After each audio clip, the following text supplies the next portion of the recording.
Olá, me chamo Gabriela Silva, sou aluna do curso de Administração Pública do UAB Paulo Surubim. Vou apresentar a minha primeira atividade da disciplina de Introdução à Economia, do professor Djalma Guimarães. Origem da palavra economia. A palavra economia vem dos termos gregos oikos, casa, e nomos, norma, lei. Pode ser compreendida como a administração da casa, algo bastante comum na vida das pessoas. Portanto, é interessante essa aproximação do mundo da casa com o mundo da economia. Podemos dizer que a economia é a maneira de administrar os recursos disponíveis com o objetivo de produzir bens e serviços e de distribuí-los para o seu consumo entre os membros da sociedade. Economia é a ciência que estuda como a sociedade administra seus recursos escassos. Escassez é a natureza limitada dos recursos da sociedade. No caso, a economia estuda como as pessoas decidem o que comprar, quanto trabalhar, economizar e gastar, e como as empresas decidem quanto produzir, quantos trabalhadores contratar, e como a sociedade decide como dividir seus recursos entre a defesa nacional, bens de consumo, proteger o meio ambiente e outras necessidades. Princípios da economia. Os princípios da economia são divididos em 3 grupos. Primeiro grupo, como as pessoas tomam decisões. Tem o primeiro, o segundo e o terceiro princípio. Segundo grupo, como as pessoas interagem umas com as outras. Tem o quarto, o quinto, o sexto e o sétimo princípio. Terceiro grupo, como funciona a economia. Tem o oitavo, o nono e o 10º princípio. Os princípios são: primeiro, as pessoas enfrentam trade-offs. Segundo, o custo de alguma coisa é aquilo de que você desiste para obtê-la. Terceiro, as pessoas racionais pensam na margem. Quarto, as pessoas reagem a incentivos. Quinto, o comércio pode ser bom para todos. Sexto, os mercados são geralmente uma boa maneira de organizar a atividade econômica. Sétimo, às vezes os governos podem melhorar os recursos dos mercados. Oitavo, o padrão de vida de um país depende de sua capacidade de produzir bens e serviços. Nono, os preços sobem quando o governo emite moedas demais. 10º, a sociedade enfrenta um trade-off de curto prazo entre inflação e desemprego. Eu escolhi 3 princípios para falar sobre eles. Primeiro princípio. As pessoas enfrentam trade-offs. Todas as decisões envolvem trocas. Trade-offs são trocas. Abrir mão de algo que gostamos por algo que geralmente precisamos. Por exemplo, se a geladeira de uma pessoa quebrou e essa pessoa estava programando uma viagem em família, ela acaba colocando na balança o que mais ela precisa. No caso, a geladeira. Então, ela abre mão do que ela gosta da viagem em família para comprar a geladeira, que é algo que ela precisa. Como podemos ver na imagem de uma balança com uma pessoa estudando e do outro lado da balança o tempo, o dinheiro e a saúde. Quarto princípio. Pessoas respondem a incentivos. Como as pessoas tomam decisões comparando custos e benefícios. Seu comportamento pode mudar quando os custos ou os benefícios se alteram. Por isso, as pessoas respondem a incentivos. Exemplo. Uma pessoa sempre vai ao mercado e compra 10 maçãs. O preço da maçã sobe.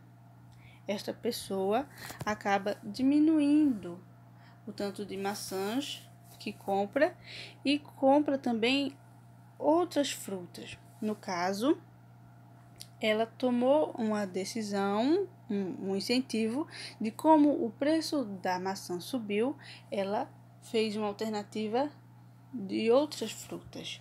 Como a gente pode ver nesses 2 exemplos, do preço da carne que subiu e os clientes buscaram outras alternativas de alimento para caber no orçamento. A alta na exportação do produto é uma das explicações para a carne bovina ficar mais cara no Brasil. Segundo exemplo, o valor elevado da gasolina.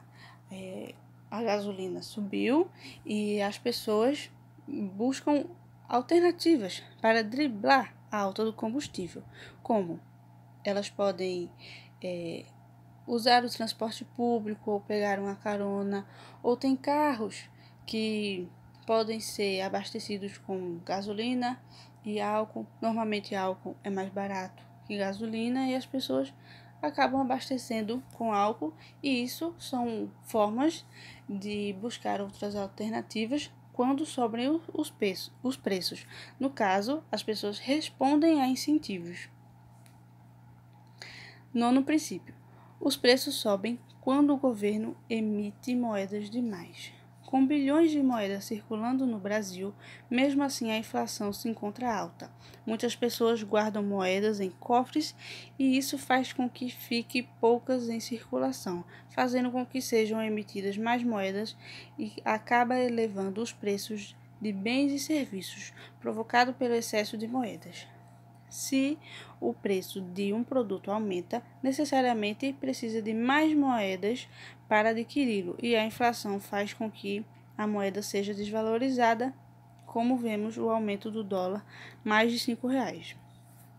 Bom, não necessariamente as pessoas que têm seus cofres em casa e guardam as moedas que vão diminuir a circulação da moeda em grande quantidade. E o valor do dólar, que está mais de R$ 5, é algo atual, que o preço do dólar está alto. E a desvalorização da moeda, ela vem através dos anos, como a gente pode ver na imagem, que há uns anos atrás, com R$ 100, você trazia um carrinho cheio de produtos, você conseguia comprar com R$ 100, e através dos anos os produtos do carrinho iam diminuindo se você fosse para o mercado com R$ 100. E hoje em dia, 2014, 2015 para cá, cada vez mais os produtos vão ficando caros, e hoje em dia você encontra uma peça de carne, principalmente carne de primeira, por R$ 100 ou mais, uma peça de carne. E a inflação também está alta atualmente, também por causa da pandemia do coronavírus, que isso acabou abalando o mundo inteiro. Com a inflação alta, principalmente agora com a pandemia do coronavírus, provoca grande abalo nos mercados. Escolas, universidades, cinemas, shoppings e outros estão fechados, com casos em quase todo o mundo. Deve-se ficar em quarentena. China e Itália são os países mais afetados, com grandes números de mortes. Fábricas, restaurantes e outros tipos de serviços já fecharam ou têm datas para serem fechadas. Fronteiras terrestres e rodoviárias também já foram fechadas. Com a economia paralisada, o valor do dólar alto, viagens aéreas, shows e eventos cancelados, estamos em uma situação preocupante. Um vírus que abalou muito a vida das pessoas, e não sabemos quando irá acabar e como ficará a economia após esse ocorrido. Bom, as fronteiras fechadas são as fronteiras brasileiras, assim como outros países também estão fazendo essas medidas, fechando suas fronteiras. E a gente pode ver o impacto disso nesses dois gráficos, que é onde mostra o crescimento previsto para 2020. A primeira imagem, o que está em vermelho é o crescimento previsto para 2020.